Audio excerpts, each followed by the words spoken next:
So it behoves us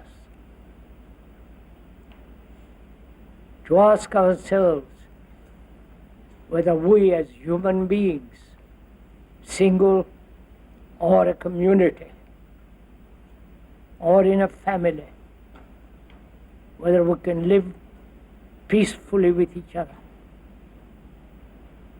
Organizations have not solved this problem.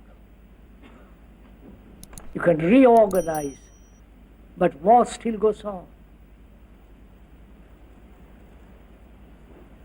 So organizations, whether it's world organization or a particular kind of organization to bring about peace, such organizations will never succeed because human beings, individually, collectively, nationally,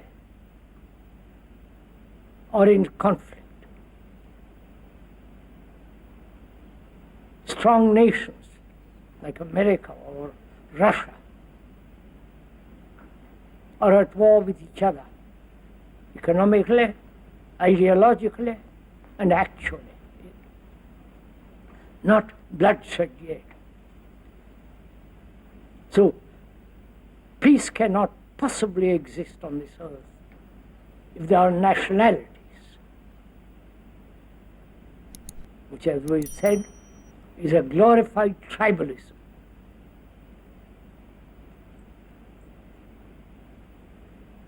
Nationalities give certain security. Man needs security. And he invests in nationalism or in a particular ideology or belief.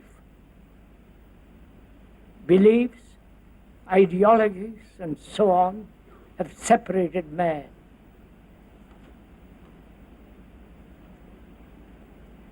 And organizations cannot possibly bring about peace between man and man because he believes in something. He believes in certain ideologies. He believes in God, and others don't. I wonder if one ever considered religions based on a book, like the Quran or the Bible.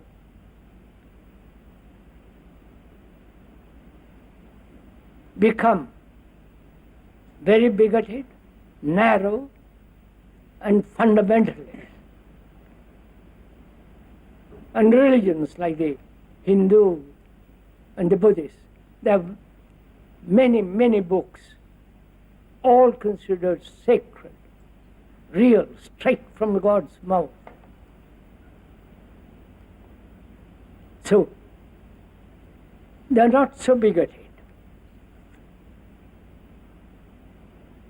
They tolerate, they absorb. So there's this conflict going on. Those who rely or put their faith in books, and those who do not put their faith in any book. So the conflict between the book and those who accept multiple books. I wonder if one is aware of all this. And we're asking deeply, if you are serious at all, whether you and I and those of us who are involved in organizations can live at peace with each other.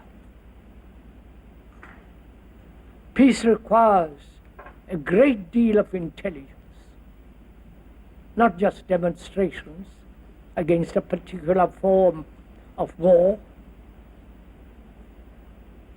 against the nuclear or whatever, the atom bomb and so on. Those are the products of minds, brains that have entrenched in nationalism, in some particular form of belief, ideology. So they are supplying armaments, the powerful ones, whether it be Russia, America, or England, or France, armaments to the rest of the world. And they also talk about peace, supplying at the same time armaments.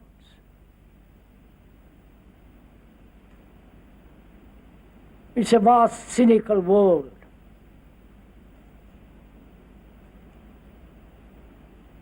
And cynicism can never tolerate affection, care, love. I think we have lost that quality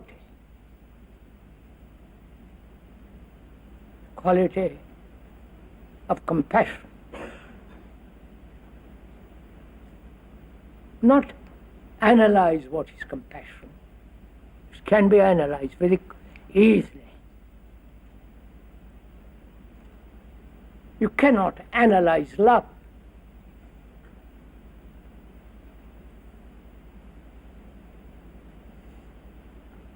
Love is not within the limits of the brain, because the brain is the instrument of sensation, is the center of all reaction and action.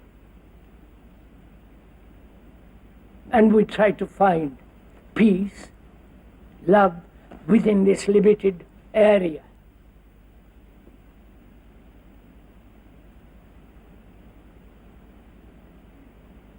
Which means thought is not love. Because thought is based on experience, which is limited, and on knowledge, which is always limited, whether now or in the future. So knowledge is always limited.